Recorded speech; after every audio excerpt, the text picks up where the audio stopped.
Imagine boarding a luxury flight, expecting the comfort and respect your status commands only to be told, quietly but firmly, that your seat no longer belongs to you. This was the reality for Malcolm Grant, a calm and powerful black CEO who, without raising his voice, faced blatant discrimination at 35,000 feet. The first-class cabin of Altius Airlines, normally a sanctuary of privilege, became a stage where entitlement clashed with dignity. What happens when quiet strength meets brazen arrogance? How does one reclaim respect in a world designed to deny it? This story is not just about a seat on a plane. It's about the invisible battles fought daily by those who demand justice without spectacle. What unseen forces can dismantle entrenched prejudice, and who really holds the power when silence becomes the loudest statement? Join us as we unravel this powerful narrative of courage, strategy, and the relentless pursuit of fairness. If you believe in justice, dignity, and the power of quiet strength, hit that like button, share this story, and subscribe to Silent Defenders. Let's begin. The cabin of Altius Flight 327 to Amsterdam was the kind of place where silence was not just expected, it was demanded. The soft hum of the engines, the muted rustle of newspapers, and the occasional clink of fine china created an atmosphere that felt suspended in time. It was a world apart from the chaotic terminal waiting outside. Malcolm Grant settled into Seat 1A, the premier suite in the first-class cabin, a seat he had flown in countless times before on this particular route. The leather cradled him with a familiar softness as he adjusted the tablet on his lap. His tailored navy suit was impeccable, a quiet reflection of the precision he demanded in his role as CEO of Solstice Technologies. He was a man who preferred action over words, and calm over confrontation. His dark eyes, framed by thin black-rimmed glasses, scanned a financial report glowing softly on the screen. Every number, every graph was a detail in a vast digital symphony he had helped compose. Outside the window, the tarmac slowly gave way to the taxiway lights, the outside world receding as the plane prepared to carry them across the Atlantic. Malcolm's presence was understated but commanding. He didn't need to raise his voice or draw attention to himself. Those who knew him understood the weight he carried simply by being still and present. He had learned long ago that power was not always loud. Sometimes it was the quietest breath in the room that held the greatest force. Around him, the first-class cabin was a symphony of luxury and order. Plush cream-colored leather seats with privacy dividers, softly glowing reading lamps, and freshly pressed linens marked the space. The scent of freshly brewed espresso mingled with subtle notes of sandalwood, creating a calming ambiance. Flight attendants moved like choreographed dancers, anticipating every need before it was even voiced. Malcolm glanced up momentarily, noticing the gentle, practiced smiles of the crew as they made their rounds. Nadine Harper, the lead flight attendant, offered him a polite nod as she passed by. There was a flicker of something behind her eyes, a hesitation he didn't catch at first, but would become significant later. As he returned his attention to the tablet, a sudden voice cut through the quiet. "That's not your seat, sir," a man's voice said, firm and condescending. Malcolm looked up, setting the tablet aside with deliberate calm. The man stood in the aisle just a few feet away, his posture arrogant, his gaze unapologetically challenging. Harrison Beckett was his name, a figure known to frequent this cabin with a sense of entitlement that went beyond mere status. Broad-shouldered and impeccably dressed in a dark tailored suit, his appearance screamed old money, a relic of an era that still believed power was inherited rather than earned. "I think you're mistaken," Harrison continued, his tone dripping with self-assurance. That's my seat. Malcolm stood slowly, meeting Harrison's eyes without a flicker of uncertainty or anger. He reached into the inner pocket of his jacket and pulled out his boarding pass, presenting it with quiet dignity. Seat 1A, Malcolm Grant, he said softly. The cabin fell into an uneasy hush as Nadine stepped forward, her face betraying a split second of conflict. She glanced from Malcolm's boarding pass to Harrison's impatient expression. For a moment, the rules of order and privilege collided in her eyes. Without a word, Nadine reached out, snatching the boarding pass from Malcolm's hand. Her fingers trembled slightly, an uncharacteristic slip in her usual grace. And then, in a move that stunned everyone, she crushed the boarding pass into a tight, mangled ball. The sound of paper crumpling echoed harshly in the otherwise quiet cabin. Malcolm's eyes remained steady. He said nothing. His calm was a silent rebuke, a challenge that went far beyond a mere seat on a plane. "We'll move you to 4C, Nadine said, forcing a smile that didn't reach her eyes. "Please don't make a scene." The insult hung heavy in the air, but Malcolm simply nodded. He gathered his tablet and moved away without haste, his footsteps measured and sure. There was no room for outbursts, no appetite for spectacle. This was not his fight to lose in noise and anger. As Malcolm settled into seat 4C, a space still luxurious, but noticeably less so than the forward-facing first suite, his mind began to churn beneath the surface. He was not reacting out of wounded pride. This was a calculated moment, a part of a larger game played in silence. Behind him, passengers exchanged glances. Some averted their eyes, uncomfortable with the unfolding injustice.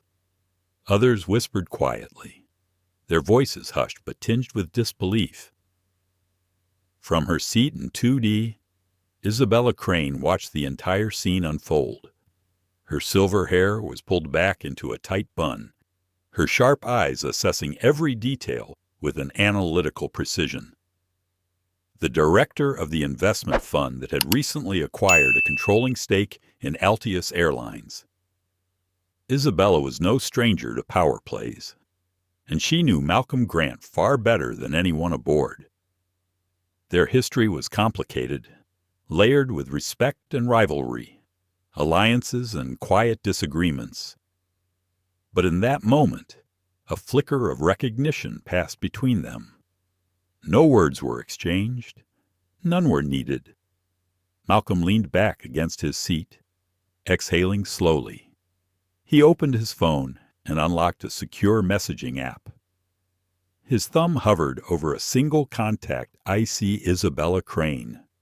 He typed one word, "Now," and pressed send.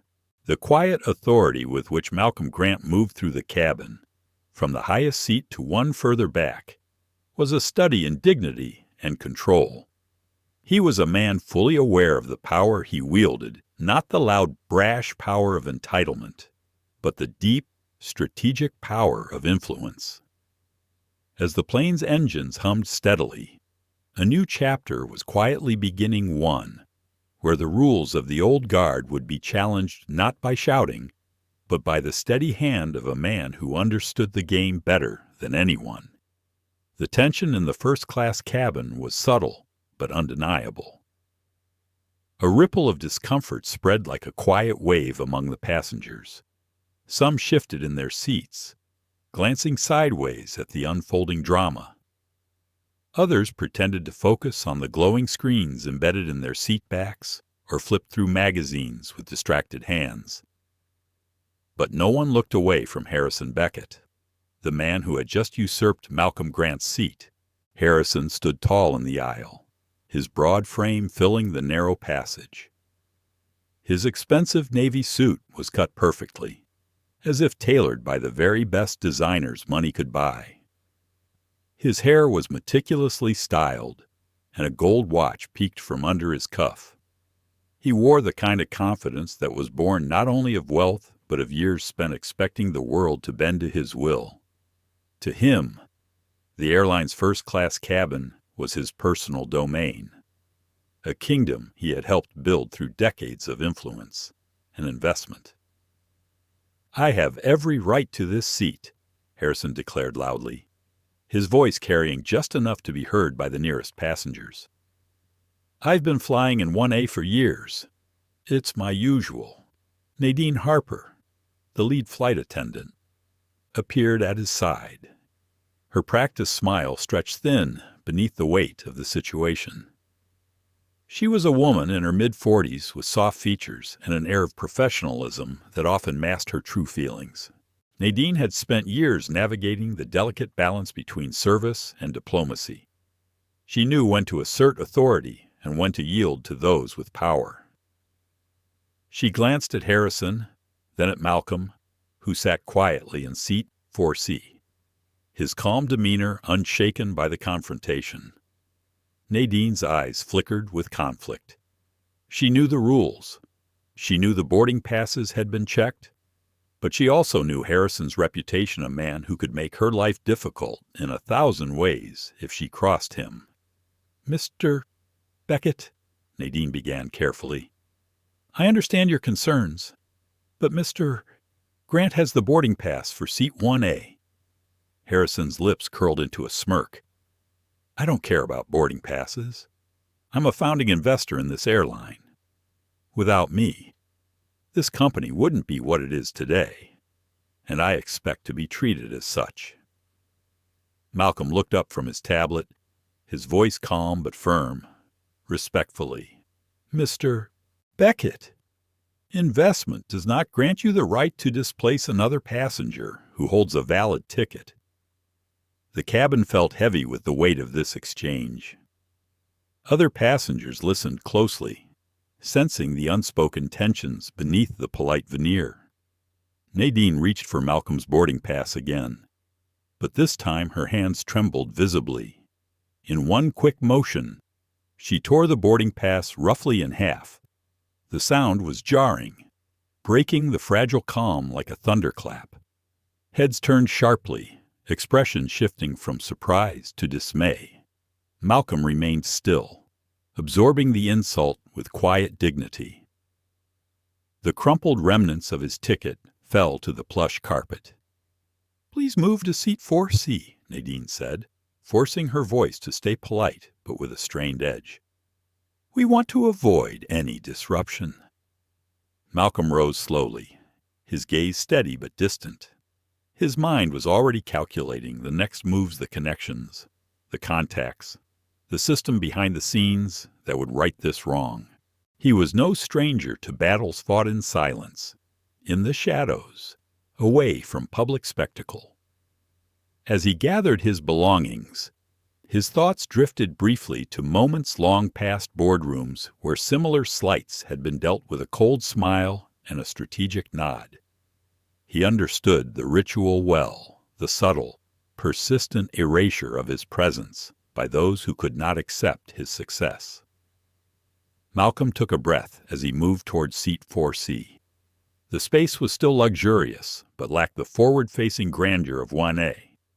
He placed his tablet on the side table with deliberate care, a quiet statement of resilience. From across the cabin, Isabella Crane observed the scene unfold with a sharp, calculating gaze. Her silver hair was pulled back tightly, and her eyes held a glint of determination. The director of the investment fund that controlled the airline, Isabella was no stranger to power plays herself.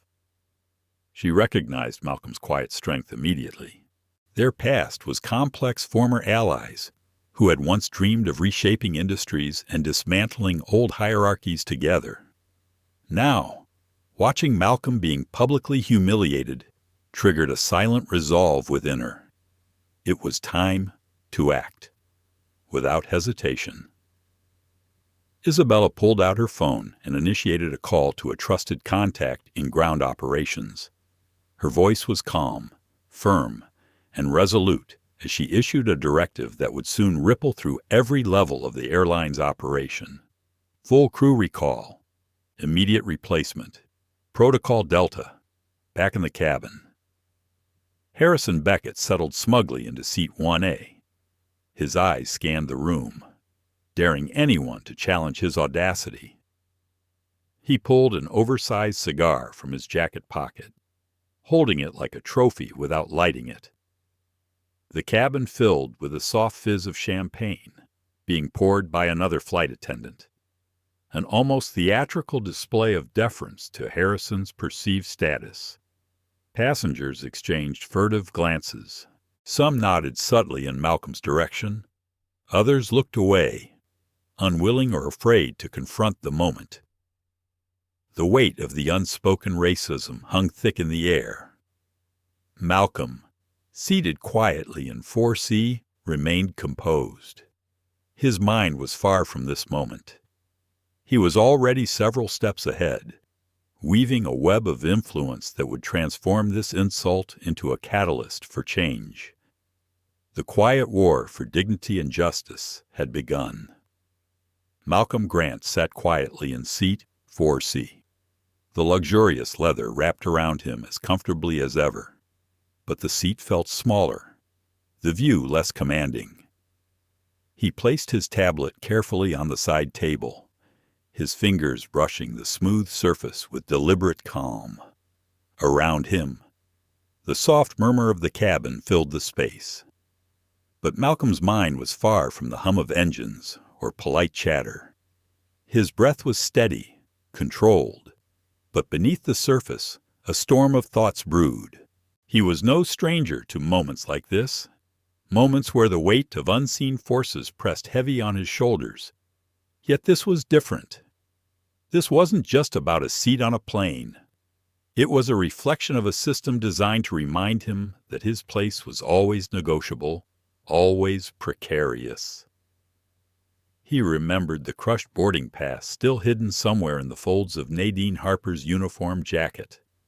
That deliberate act tearing apart not just paper, but dignity. It echoed louder than any shout could have. Malcolm's eyes flickered briefly to the aisle. Harrison Beckett had settled into seat 1A with a smug grin, his presence loud, without needing words. The oversized cigar he held was more prop than pleasure, a symbol of entitlement wielded like a weapon. But Malcolm didn't let the anger rise. He had learned early on that power wielded in haste could become a liability. This was a game played in silence, with patience and precision. His mind drifted to a memory from years ago, a boardroom in downtown Chicago where he had once sat quietly, a younger man in a sea of well-dressed executives. The room had been filled with smiles and handshakes, but beneath the surface lay a current of exclusion. A white executive had dismissed one of Malcolm's proposals with a thinly veiled remark about fit and culture. Malcolm had smiled and nodded, swallowing the sting. That moment had shaped him. He understood the necessity of measured responses, of choosing battles wisely. Here, on this plane, the pattern repeated. The cabin crew moved efficiently around the cabin. Nadine Harper avoided Malcolm's gaze. Her posture was stiff, and her forced smiles lacked warmth. Malcolm knew the pressures she faced, the invisible threats and promises whispered in back rooms and corridors. He felt a flicker of compassion for her, despite the humiliation he had just endured. With a quiet resolve, Malcolm unlocked his phone and opened a secure messaging app. He paused a moment, fingers hovering over the keyboard, then typed a single word, "Now." He sent the message without hesitation, across the cabin, in seat 2D. Isabella Crane's eyes narrowed as her phone vibrated silently. She glanced discreetly at the screen, the single word from Malcolm shining boldly. A faint smile touched her lips, not of amusement, but of grim satisfaction. She was ready. Isabella had spent months working behind the scenes to prepare for moments like this. As the director of the controlling fund for Altius Airlines, She had insisted on reforms that would empower swift action against abuses of power and breaches of the company's code of conduct.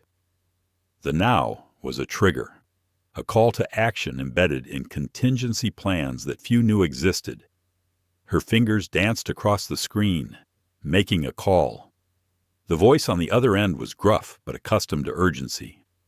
Full crew recall, immediate replacement, protocol Delta. She ended the call, settling back with the ease of a commander confident in her orders. Meanwhile, Malcolm leaned back into his seat, closing his eyes briefly. The calm exterior masked a mind working at full capacity. He replayed every moment of the confrontation, analyzing the players, the signals, the vulnerabilities.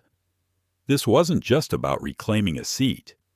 It was about reclaiming respect, about dismantling a system that permitted such indignities to persist in plain sight. The passengers around him were beginning to notice the shift in the cabin's atmosphere. Whispers exchanged in muted tones, uncertain glances between strangers. The sense of normalcy was fracturing. Harrison Beckett, oblivious to the storm about to descend, continued to revel in his perceived triumph. He toasted himself with champagne, the glass catching the soft lighting in a way that made it sparkle like a trophy. Nadine returned with another bottle, pouring generously, her smile tightly controlled. She played the part expected of her, but the weight of the moment was etched in the slight tremor of her hands. A few rows behind, a young business traveler glanced up from his phone.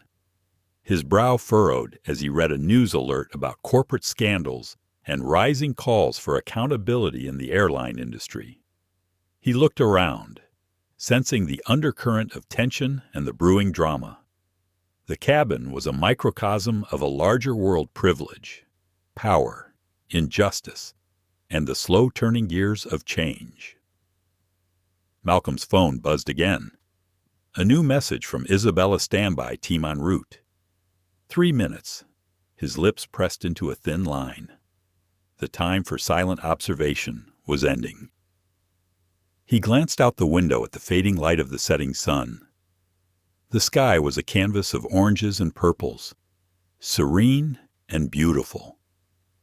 It contrasted sharply with the turmoil inside the cabin. This was his domain now, his battle. But it would be fought quietly, strategically, with precision. He opened his eyes and looked around. The first-class passengers had settled into an uneasy silence, the kind that fills a room moments before something monumental happens. Malcolm sat upright, fingers folded calmly in his lap. The flight was about to change forever. Isabella Crane sat in seat 2D, her posture immaculate, the lines of her charcoal silk dress crisp and flawless. The gentle hum of the cabin surrounded her like a soft veil. But her mind was sharp and alert, tracking every movement, every whispered conversation. She had watched the entire exchange between Malcolm Grant and Harrison Beckett unfold with clinical precision. The tearing of Malcolm's boarding pass had been an unspoken insult, a public display of disregard, and Isabella had seen the weight it carried. It was a breach of dignity she could not tolerate. Her silver hair was pulled back tightly into a no-nonsense bun, framing a face that rarely betrayed emotion. Yet beneath her composed exterior, a storm of resolve had taken hold.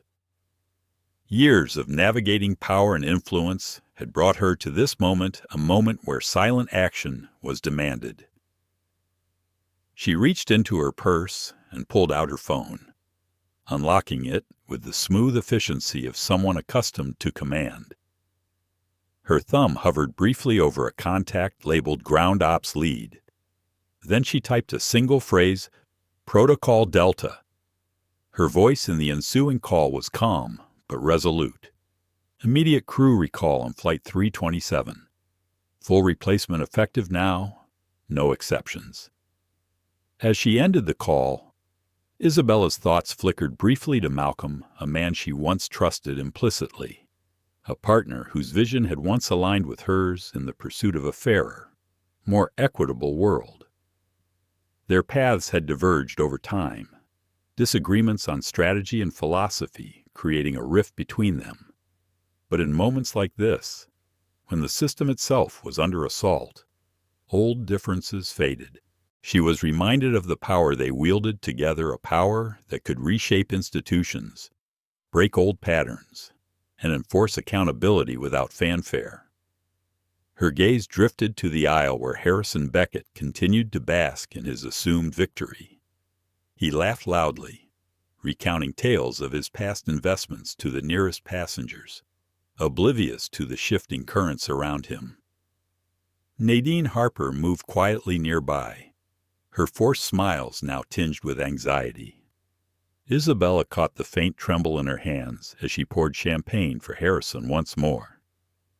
Nadine was trapped in a role she neither desired nor deserved, a pawn in a larger game of power.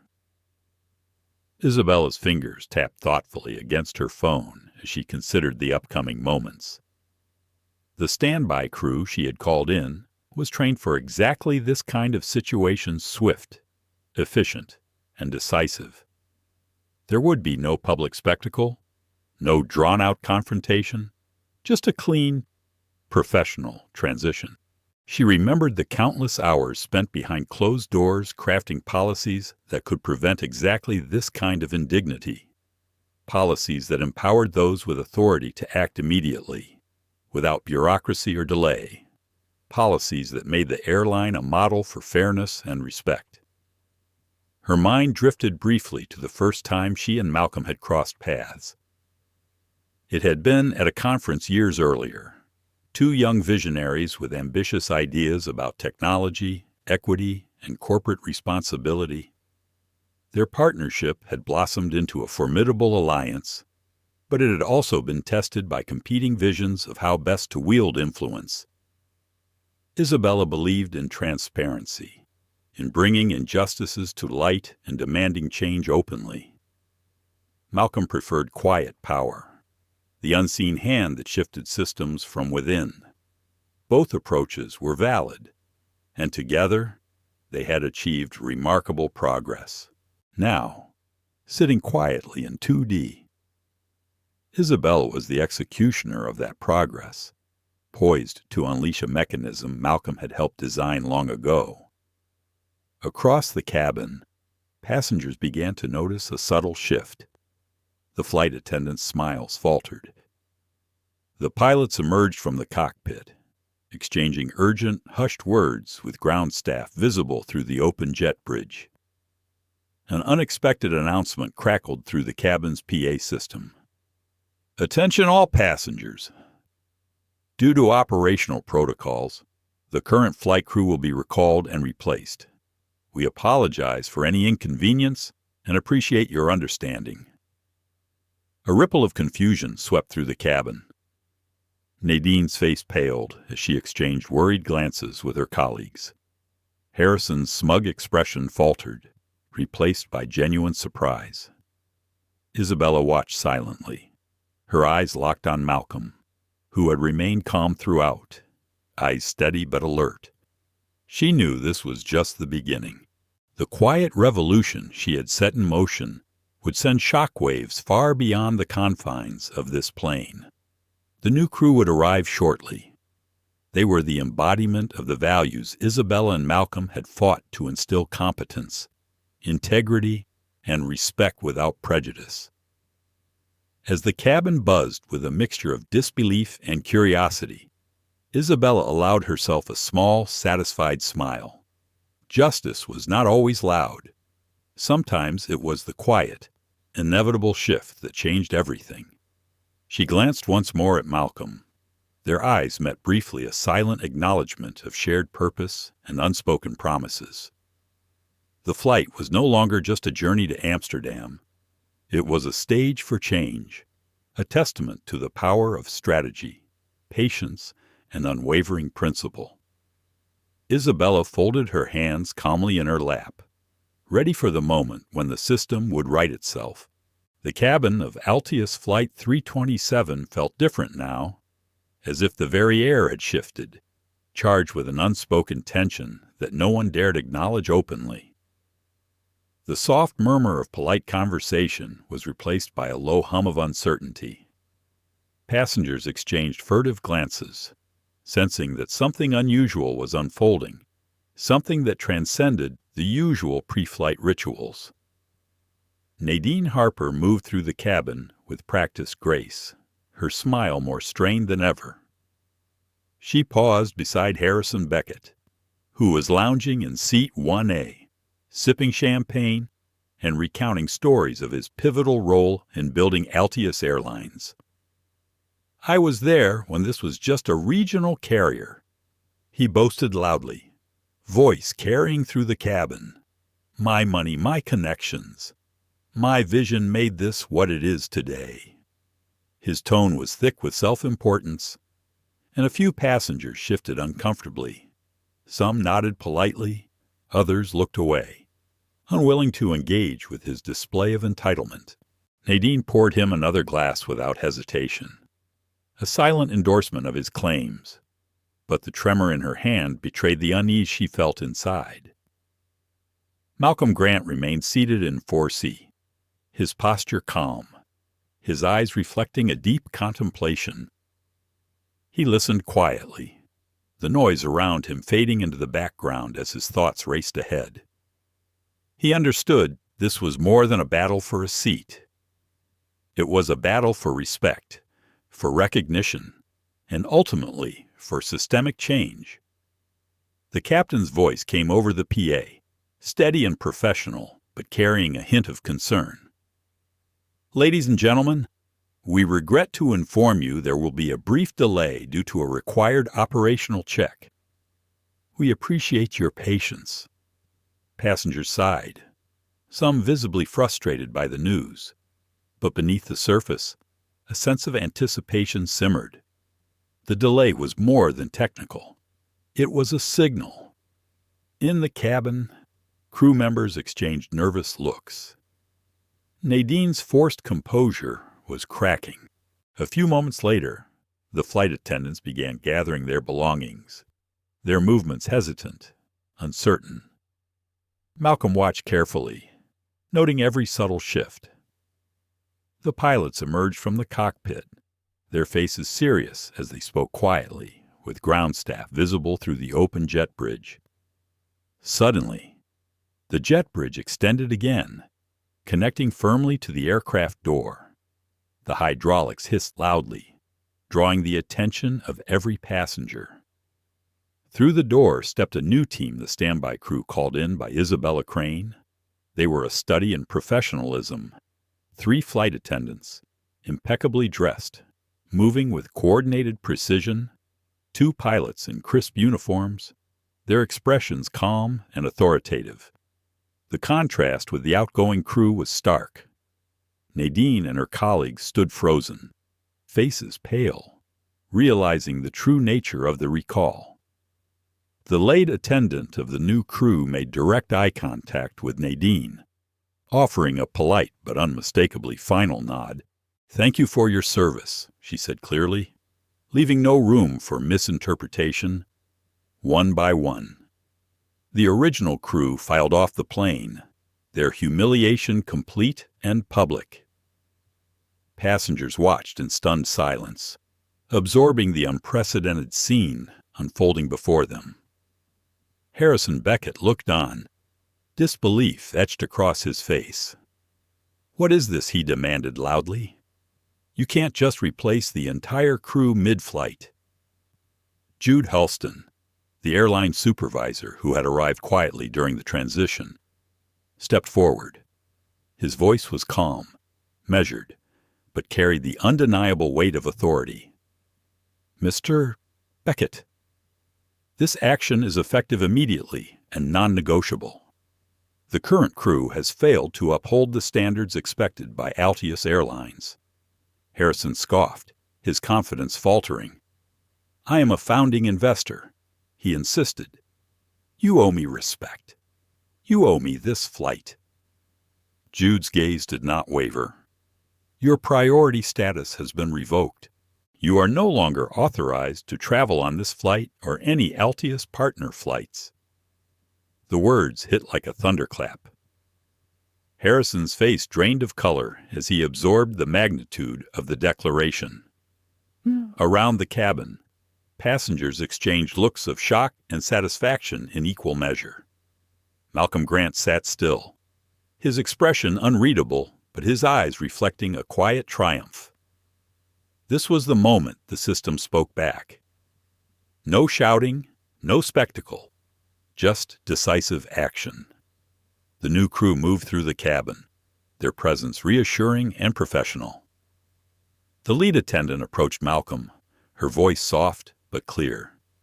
"Mr. Grant, Suite 1A is now fully prepared for you. We apologize for the earlier inconvenience and are committed to making your journey as comfortable as possible." Malcolm nodded, standing with the same measured grace he had shown all along. As he walked back to his rightful seat, the cabin seemed to breathe a collective sigh of relief. The battle for dignity had been won not through noise, but through quiet power and unyielding principle. The cabin atmosphere had shifted palpably. Where moments ago there had been tense whispers and uncertain glances, now there was a quiet reverence, a sense of witnessing something rare and significant. The new flight crew moved with a seamless professionalism that seemed to command respect without demanding it. Malcolm Grant sat in seat 4C, observing quietly as the lead flight attendant, a tall woman with sharp hazel eyes and dark hair pulled back into a precise bun, made her way down the aisle. She carried herself with the calm authority of someone accustomed to command, but tempered with genuine kindness. She paused at Malcolm's seat, offering a small, sincere smile. "Mr. Grant," she said clearly, "your suite is ready. Please allow us to make your journey as comfortable as possible." Malcolm nodded, a slight smile touching his lips. He rose slowly, his movements deliberate, embodying the calm strength that had become his trademark. As he made his way back to seat 1A, the plush leather welcomed him like an old friend, the familiar space a quiet affirmation of order restored. Around him, passengers watched with a mixture of awe and curiosity. The cabin screens flickered briefly, then changed to display a message in stark black and white, updated flight command structure, effective immediately. The words were a clear signal. This was more than a crew change. It was a shift in power, a reassertion of authority that would ripple through every corner of Altius Airlines. Harrison Beckett sat frozen in the aisle, his broad frame slumped and defeated. The revocation of his status had stripped him of the privileges he once took for granted. The oversized cigar lay untouched on the tray table, a symbol of his crumbling dominance. Two security officers appeared quietly at the jet bridge entrance and moved toward Harrison with measured steps. Their presence was a stark reminder that the consequences of entitlement were real and uncompromising. Malcolm watched the scene unfold with quiet detachment.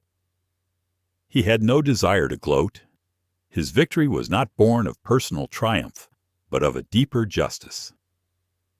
As Harrison was escorted off the plane, a hush fell over the cabin. Passengers exchanged looks of satisfaction and relief. Some whispered words of support for Malcolm, recognizing the dignity with which he had borne the ordeal. The new flight crew resumed their duties with grace and precision, their calm presence reinforcing the message that the airline was changing. Isabella Crane remained seated in 2D, her eyes scanning the cabin with satisfaction. Her phone buzzed softly, and she checked the message confirming the crew replacement had been executed flawlessly. She allowed herself a brief moment of reflection. The partnership she once shared with Malcolm had been complicated, But moments like this reaffirmed their shared vision of accountability and fairness. Malcolm settled back into seat 1A, opening his tablet to review documents, his mind already turning to the work ahead. The flight was long, but for the first time, he felt a quiet optimism. The systems had spoken. The message was clear. Privilege and entitlement were no longer immune to accountability. Around the cabin, a young passenger caught Malcolm's eye and offered a subtle nod. It was a small gesture, but one heavy with meaning, a passing of strength and hope. As the plane began its slow taxi toward the runway, the hum of the engine seemed steadier, more confident. The journey had become more than a flight. It was a testament to the power of quiet dignity and systemic change. Harrison Beckett stood alone in the aisle, his once imposing figure diminished by the weight of humiliation. The plush first-class cabin, moments ago a throne room of entitlement, now felt like a cage. His breath came unevenly as the reality of what had just happened settled like a cold fog. "You can't do this," he barked, voice cracking under the pressure. "I'm a founding investor. I've paid for every privilege on this airline." Jude Halston, the airline supervisor who had delivered the final verdict moments earlier, stepped forward. His calm presence was a stark contrast to Harrison's unraveling. "Mr. Beckett, your priority status has been permanently revoked.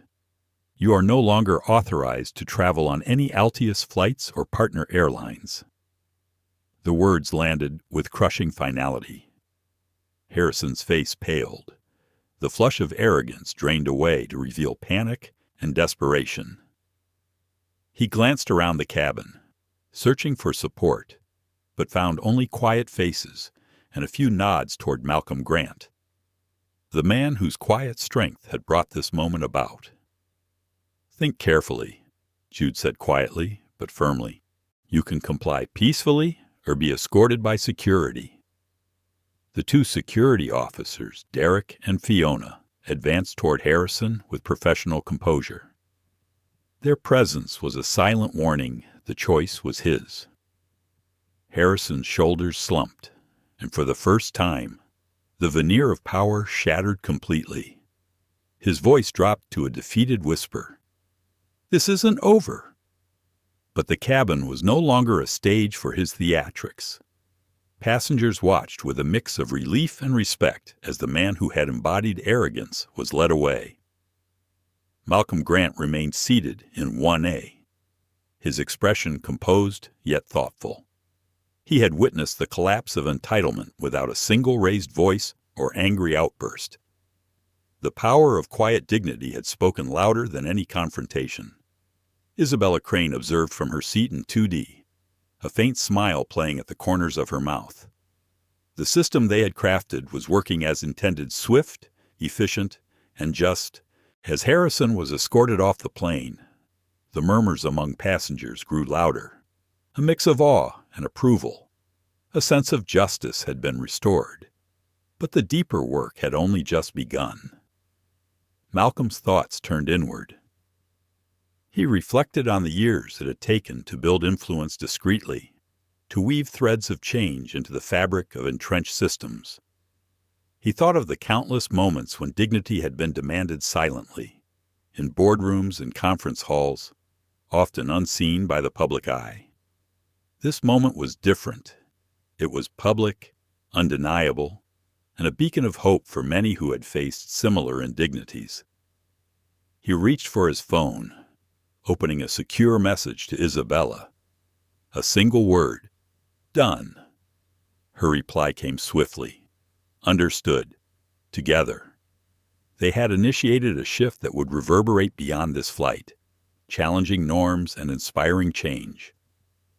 The new flight crew moved efficiently, attending to passengers with renewed energy and grace. The atmosphere lightened as the flight prepared for departure. Malcolm leaned back, eyes closed briefly as he allowed himself a moment of quiet satisfaction. His journey was far from over. But today, a significant battle had been won. Around him, the first-class cabin settled into a calm, respectful quiet. The story unfolding in these seats was not just about privilege lost or gained. It was about the restoration of respect, the affirmation of dignity. Outside the window, the runway lights beckoned. The engines roared softly, a steady pulse ready to carry them forward. As the plane taxied toward takeoff, Malcolm opened his eyes, ready for whatever came next. The cabin had returned to a tense stillness after Harrison Beckett was escorted off the plane. Passengers settled uneasily into their seats, exchanging quiet whispers that rippled through the rows like a soft breeze. The power dynamics had shifted, but the echoes of what had just transpired lingered palpably in the air. Malcolm Grant sat quietly in his rightful seat, the leather familiar and comforting beneath his fingertips. His eyes scanned the faces around him, some filled with awe, others with silent respect, and a few still wrestling with disbelief. Yet, none could deny the undeniable presence of quiet strength that Malcolm exuded. Across the aisle, a young woman seated in 3B glanced toward Malcolm and offered a subtle nod. It was a small gesture, but heavy with significance, an acknowledgment of the resilience and grace he had displayed. Malcolm returned the nod with a faint, understanding smile. Meanwhile, the new lead flight attendant, whose name tag read Elena, moved with a serene confidence through the cabin. Her hazel eyes held a subtle knowingness, as if she understood the gravity of the moment unfolding. She exchanged brief, almost imperceptible glances with her colleagues, each of them embodying the professionalism and integrity that had replaced the old order. As the cabin lights dimmed slightly to prepare for departure, Malcolm's phone buzzed softly. He glanced down to see a message from Isabella Crane. The system is responding. Controls are shifting. Justice is silent, but powerful. He typed back a simple reply. This is just the beginning. The power of a single word now had set in motion a cascade of events that none aboard the plane would soon forget. It was a signal that transcended the immediate situation, a call to action embedded in a framework of strategic patience and deep resolve. Malcolm allowed himself a brief moment of reflection. This was not a victory claimed through confrontation or loud declarations. It was a triumph born of quiet calculation and unwavering dignity. His thoughts turned inward, recalling moments from his past when silence had been his greatest ally. The countless times he had faced microaggressions, subtle biases, and overt dismissals. The boardrooms where he had been the only person of color, navigating conversations weighted with unspoken prejudices. Yet, through it all, he had chosen to respond not with anger, but with strategic grace.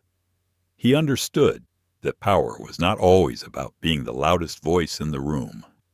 Sometimes, it was the steady hand that guided the course without drawing attention to itself.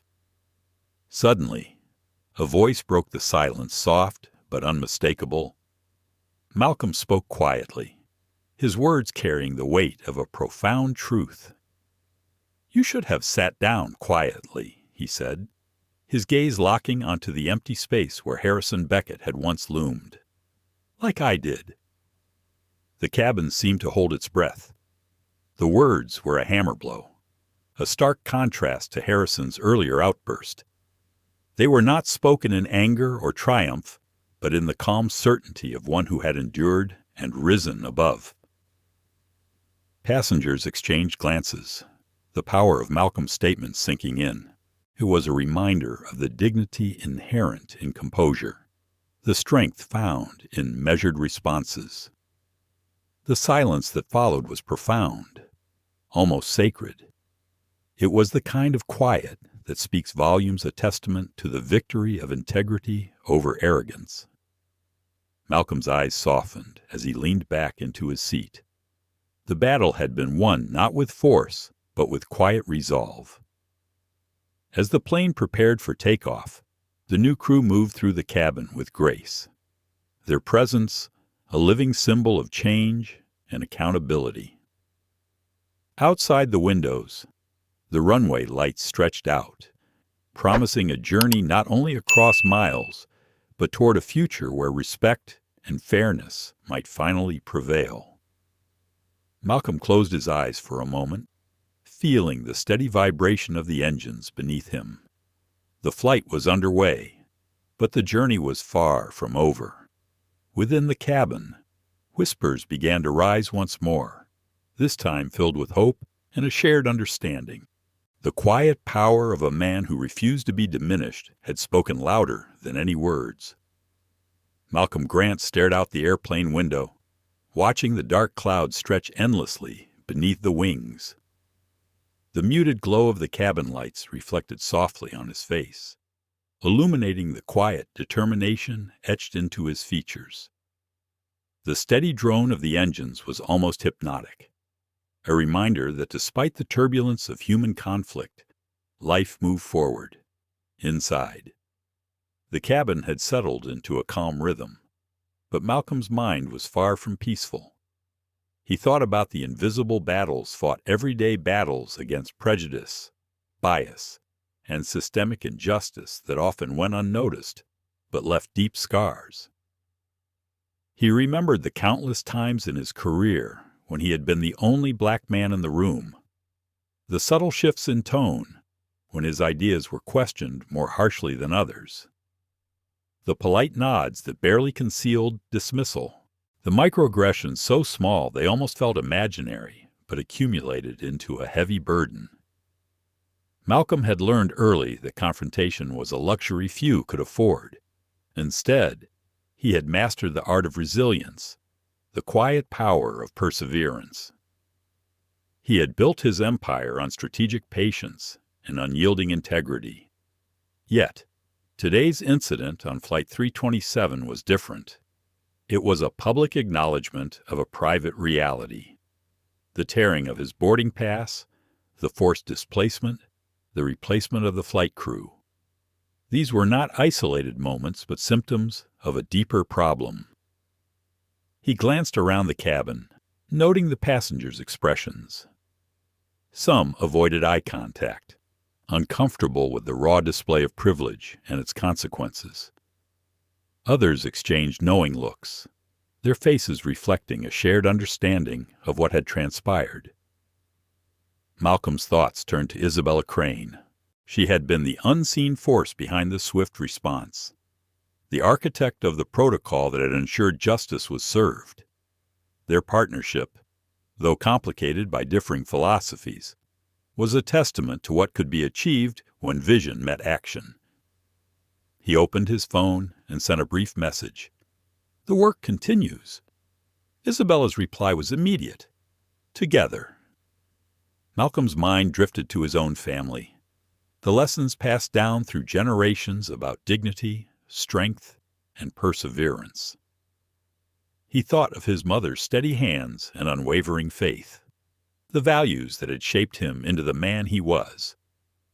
The flight attendants moved gracefully through the cabin, their renewed professionalism a sharp contrast to the earlier tension. Helena, the new lead attendant, caught Malcolm's eye and offered a respectful nod. It was a small gesture, but it spoke volumes about change, about accountability and respect. Malcolm closed his eyes briefly, drawing strength from the moment. The journey was far from over, but the path ahead was clearer now. As the plane soared above the clouds, he felt a renewed sense of purpose.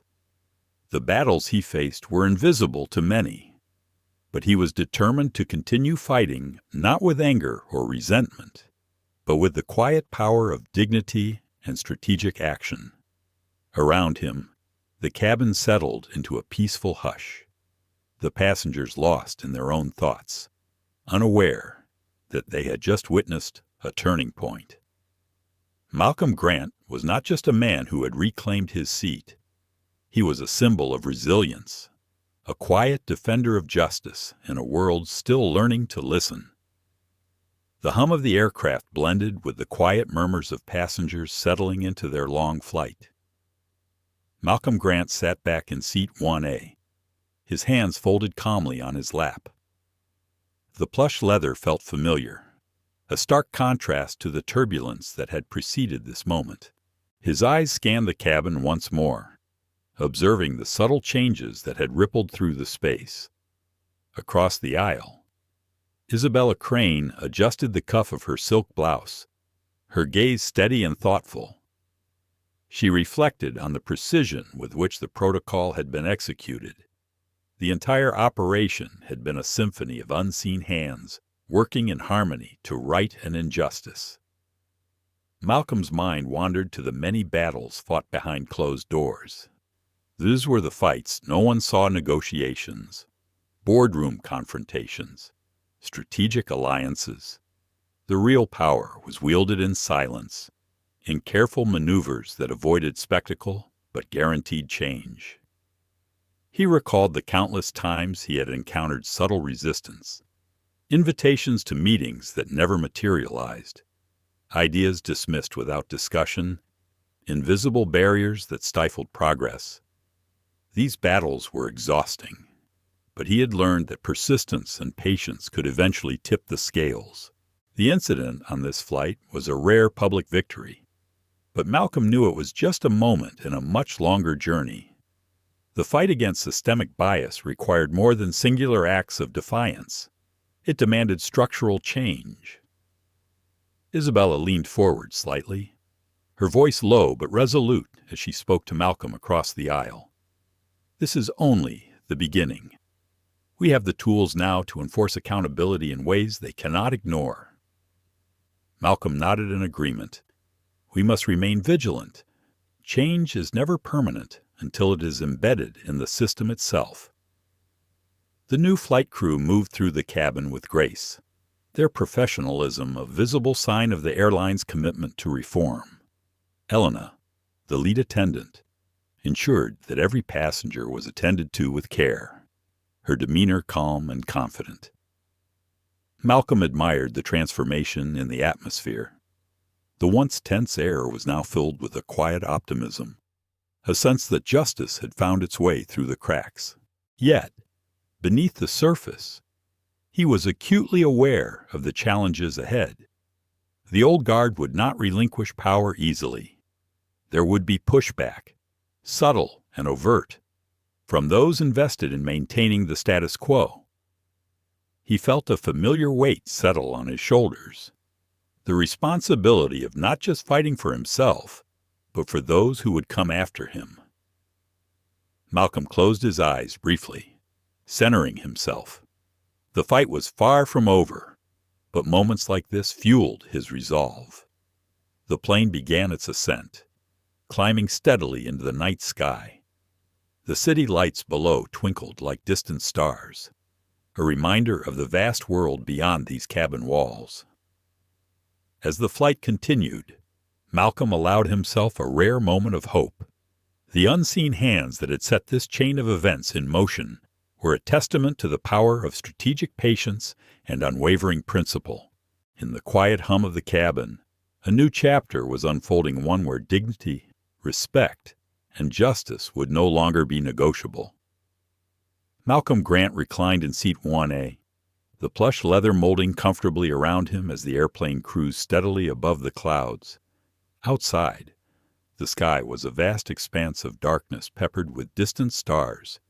Inside, the cabin was calm but charged with the lingering tension of recent events. The flight attendants moved quietly but efficiently, their presence a reminder that order had been restored. Elena, the new lead flight attendant, glanced periodically at Malcolm with a subtle, respectful nod. Their eyes met briefly in unspoken acknowledgment of the journey they had both witnessed. Malcolm's mind, however, was not at ease. The calm was a fragile veneer masking the deeper storms yet to come. He thought of the battles that awaited him beyond the flight in boardrooms, in corporate meetings, in the halls of power where change was slow and resistance fierce. He recalled the countless nights spent reviewing strategies, drafting proposals, and building alliances designed to dismantle the subtle but pervasive structures of bias and exclusion. His fingers drummed lightly against the armrest as memories of past struggles surfaced, moments when he had been marginalized, overlooked, or dismissed. Each instance had left its mark, shaping his approach and steeling his resolve. Despite the progress made today, Malcolm knew that true victory would require persistence beyond isolated incidents. Systems built on entrenched privilege did not fall with a single blow. They required relentless pressure and unwavering commitment. Isabella Crane sat across the aisle, her gaze focused on the tablet in her hands. She was reviewing the preliminary reports from the airline's operational team regarding the crew replacement and the changes to the command structure. Her role was pivotal, the bridge between strategy and execution. She understood the weight of responsibility that came with wielding such influence. Her partnership with Malcolm, forged in the crucible of shared ideals and pragmatic compromise, was a testament to the complexity of leadership in times of change. A soft chime from Malcolm's phone interrupted his thoughts. A new message from Isabella read, "Boardroom battles ahead. Stay strong. We move as one." He smiled faintly and replied, "Together." The plane's gentle vibration was a steady heartbeat beneath him, a reminder that the journey was ongoing. The passengers around him remained absorbed in their own worlds, some asleep, others quietly reading or watching screens. Yet beneath the surface, the currents of change were stirring, preparing to reshape the future. Malcolm allowed himself a moment of quiet reflection. The events of the flight were a catalyst, a public acknowledgement of what many experienced in silence. He resolved to carry the lessons forward, to continue the work with the same quiet strength that had guided him thus far. The calm of the cabin was a temporary reprieve. Beyond these walls, the storm of transformation awaited, and Malcolm Grant was ready. The aircraft hummed steadily as it cut through the dark sky, its steady rhythm a quiet backdrop to the thoughts swirling in Malcolm Grant's mind. He settled deeper into seat 1A, the place he had reclaimed not through confrontation, but with unyielding grace and strategic patience. The plush leather cushioned his body, yet it was the weight of what had been accomplished that truly grounded him. Around him, the cabin was calm. Passengers had resumed their journeys, but the events that had unfolded were far from forgotten. Whispers of the crew replacement, of Harrison Beckett's fall from grace, and Malcolm's silent strength would ripple far beyond these walls. Malcolm's gaze drifted to the window, where the horizon began to lighten with the first hints of dawn. It was a symbolic reminder every night eventually gives way to day, every challenge to opportunity. Beside him, Isabella Crane was reviewing her notes quietly. Her presence was steady, a constant through the tumultuous days and nights of corporate battles and quiet revolutions. She had been an indispensable partner, a strategist who balanced Malcolm's measured approach with a readiness to act decisively when the moment demanded. Their collaboration was a testament to the power of unity despite differences. While their philosophies sometimes diverged, Malcolm favoring quiet influence, Isabella embracing direct accountability together, they had engineered a shift in a system long resistant to change. Malcolm reached for his phone, composing a message to Isabella. "The journey continues. Let's ensure the path is clear for those who come after." She responded promptly, "Onward, with purpose." The flight attendants moved through the cabin, their professionalism a renewed promise of respect and dignity for all passengers. Elena's calm demeanor and attentive service had helped to restore balance to the atmosphere. Reinforcing that change was not just an idea, but a practiced reality. Malcolm reflected on the deeper meaning of the day's events. This was not simply about one man's seat on a plane. It was about dismantling the invisible barriers that denied dignity to so many. It was about rewriting the rules of engagement to ensure fairness and accountability. He thought about the countless silent battles fought by others like him, battles invisible to the wider world, but crucial in shaping a just society. The system had spoken today, not with noise or spectacle, but with the quiet certainty of rightful change. And while one victory was never the end, it was a powerful beginning. As the sun rose over the horizon, casting golden light into the cabin, Malcolm allowed himself a moment of hope. The road ahead would be challenging, but with patience, strategy, and unwavering principle, transformation was possible. Outside, the world woke to a new day. Inside, Malcolm Grant prepared to continue his journey, one defined not just by success, but by the enduring power of quiet strength and justice. Malcolm Grant's story is a profound reminder that dignity can never be taken. It must be respected. Yet, the harsh reality is that discrimination still finds its way into even the most privileged spaces, often hidden in plain sight. This tale challenges us to confront those injustices, to refuse silence in the face of disrespect, and to champion accountability with quiet but unyielding power. As we close this chapter, remember that the fight against prejudice is ongoing, carried by those who choose strategic patience and courage over confrontation. We honor Malcolm's strength and the countless others whose battles remain unseen. Let this story inspire us to stand firm, to raise awareness, and to demand a world where every individual is treated with the respect they deserve. If this narrative moved you, please like, share, and subscribe to Silent Defenders. Your support fuels our mission to tell the stories that matter and bring light to the quiet struggles for justice. Stay tuned for more powerful stories that reveal the strength in silence and the change that comes when courage speaks. Thank you for watching.